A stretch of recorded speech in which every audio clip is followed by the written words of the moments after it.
Hello, welcome back to my haunted library. It's Regina, and happy Thanksgiving to all of my American friends.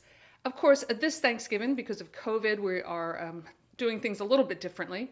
Normally, at this time, my husband and I would be driving down I 95 toward Virginia or Maryland to visit family. But this year, we're just doing a cozy little dinner at home. The isolation is getting to me. I'm getting a little bit of cabin fever. And what I'm trying to do to mitigate that is at least getting out to take at least one or two really nice walks every day. And the weather has been great. There's something about November that I'm really appreciating this year. Anyway, on to the subject at hand. So, a couple weeks ago, I put up a video about some of my favorite Frankenstein inspired films based on Mary Shelley's Frankenstein. So, today I'm doing the counterpart to Frankenstein, which is, of course, Dracula. So the first one I'm going to discuss is a 1979 British American film called Dracula, directed by John Badham, starring Frank Langella in the title role, Laurence Olivier as Van Helsing, and Donald Pleasance, I think he plays Harker, and Kate Nelligan as, I think she's called Lucy in this movie. I've noticed that they do, in a lot of these renditions, they change the name of Mina and Lucy a lot. And I don't know why, but she is playing the Mina character, but she's called Lucy. All right, so this film came out in summer of 79. I went to see this movie when it premiered, not at the nightly premiere, but it was at the theater it premiered at in New York City. I was just a teen. I was tagging along with my sister. We went up to New York for the weekend. When I think about like now with like helicopter parents, like we were just kind of very young, just kind of like, oh, we're going to New York. Like no cell phone, no place for like the parents to reach us. We were just gone, hanging out with her, older boyfriend who lived in the Lower East Side, which at that time was not exactly a safe neighborhood. And went to like CBGB's and went to see some punk show. For all I know, it could have been like the Clash or something, because that's when it was happening. And I remember some like punk rockers, like it was the first time seeing like a guy with like an orange mohawk, and it was like, whoa. One of the guys had like a bottle of booze and like smashed it onto the sidewalk, and we were like, eh. It was pretty crazy. But I remember we went to see Dracula, and I think it was at the Paris Theater.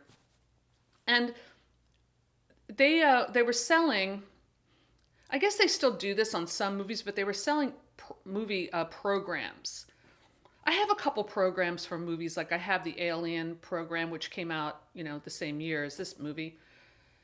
And I remember it became kind of a running joke with me and my older sister, because there was this guy trying to sell the programs in the lobby of the theater. And of course, I really wanted one, but it was like $5, so I couldn't afford it. So he was just walking through the lobby, like saying, hey, get your Dracula program, read all about it, Dracula. I'm going to go on eBay and see if I can find this program, just for the sake of nostalgia, because I'm really curious now thinking about this.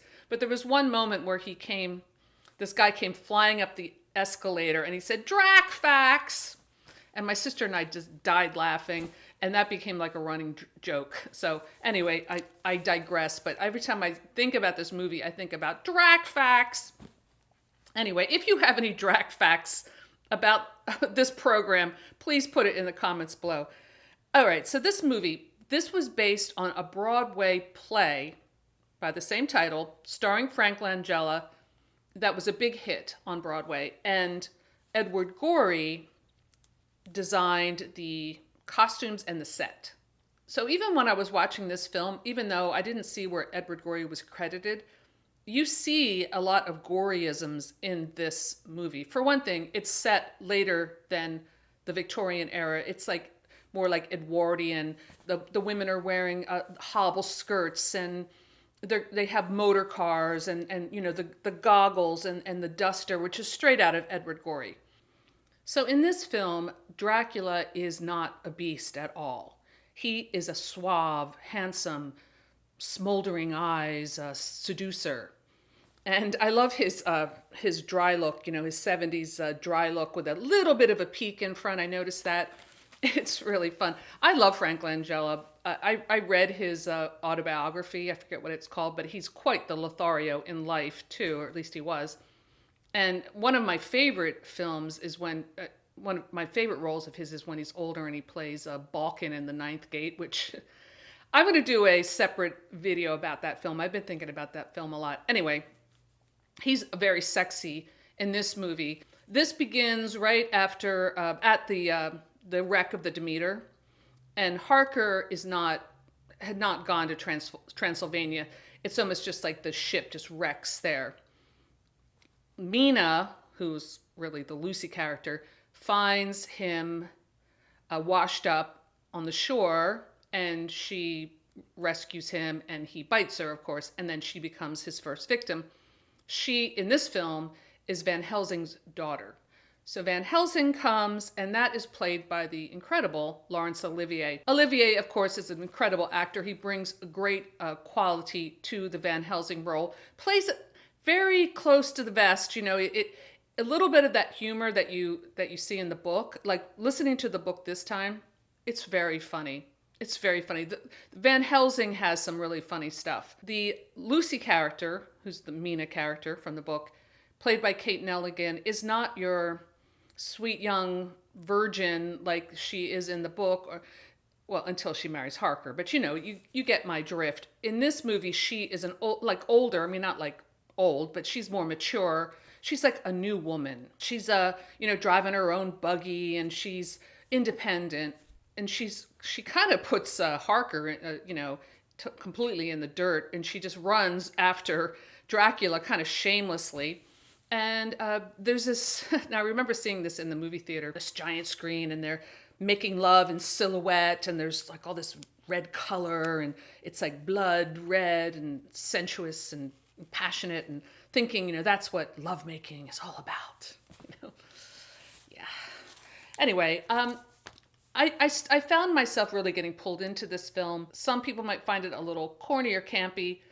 I really enjoyed watching it again, and it's beautifully shot, all shot on location, very misty and atmospheric, really fun. So that was the first one. I do recommend Dracula from 1979. This version is definitely a romantic version of Dracula. So next is a film that a lot of people know. This came out in 1992, and that is Bram Stoker's Dracula, directed by Francis Ford Coppola. Even though this film is definitely flawed, and a lot of it has to do with Keanu Reeves' performance as Harker. And also, I have to say, and I hope I don't offend anyone, but I just think Winona Ryder is not very good in this film. She doesn't have the English accent down, and it's so distracting. I would love to hear from my English friends what they think of this, because to me they both sound like they went to like a diction tutor to teach them how to speak with an English accent, and it's very like generic. It has no sense of class, which it should, because Mina is actually of a lower class than Lucy. And I thought Sadie Frost, Lucy, even though it's completely over the top, she had the right feel for that role, and I thought she was really good in it. Yes, Keanu Reeves is awful in this movie, but so is she. And in a lot of ways, it ruins the film, because Gary Oldman is great. Anthony Hopkins as Van Helsing, yeah, he's a bit over the top, but he's great. They're all kind of doing it on this level. Even, I mean, you've got Tom Waits who's not really an actor, at least at this time, as Renfield, doing a great British accent and doing it balls to the wall, excuse my French, full out. They're going full out, and then you've got these other actors who are just flat.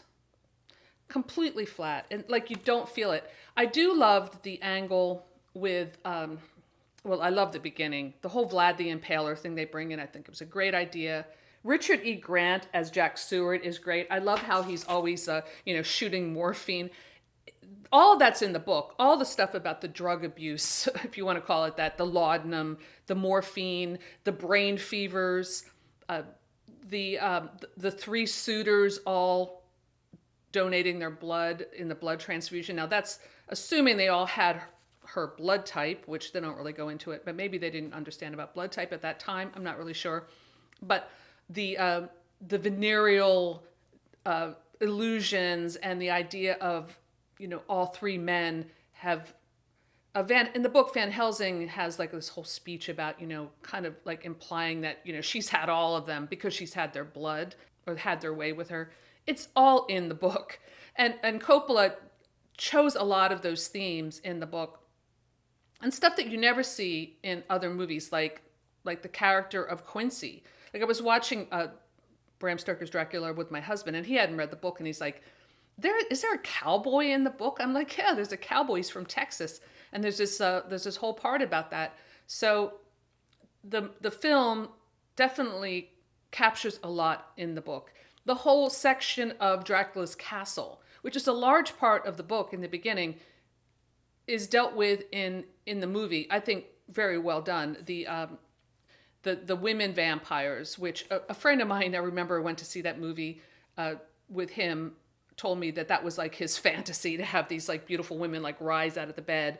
It's a very sensual part of the film, and scary when Dracula comes down carrying the baby in the sack. I mean, it's horrifying.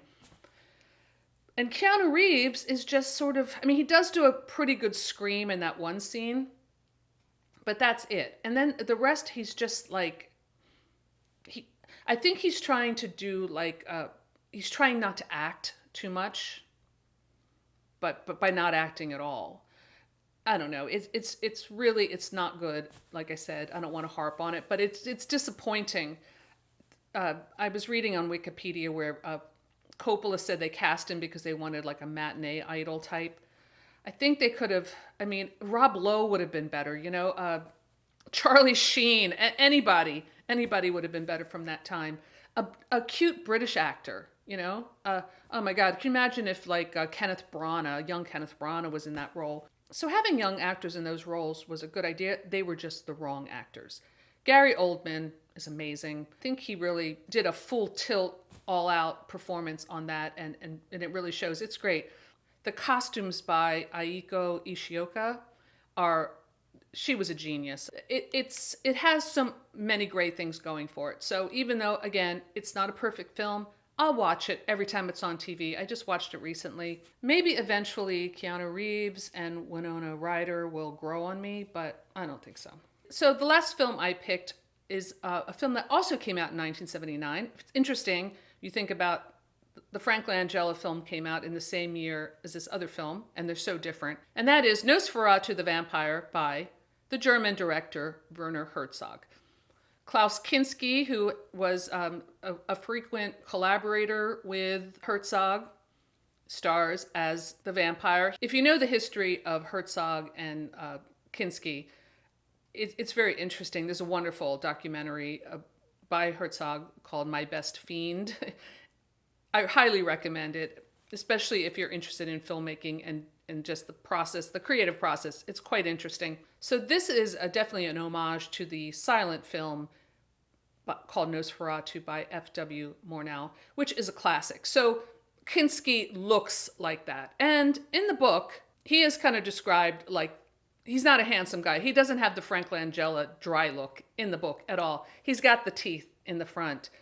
And although he does turn into the young man in the book too, he's not handsome. He's got red eyes and he's ghastly and pretty horrible looking.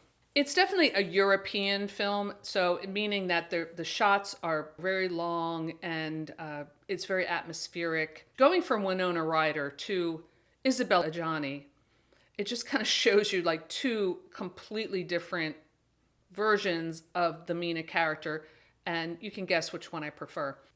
There's just something so ethereal about her. It's worth watching this movie just to watch her. So we also see, which is very typical of Herzog, shooting on location when Harker is going into the mountains. It is an authentic mountain he's climbing. So you get this feeling that you're really there. It doesn't feel like a set.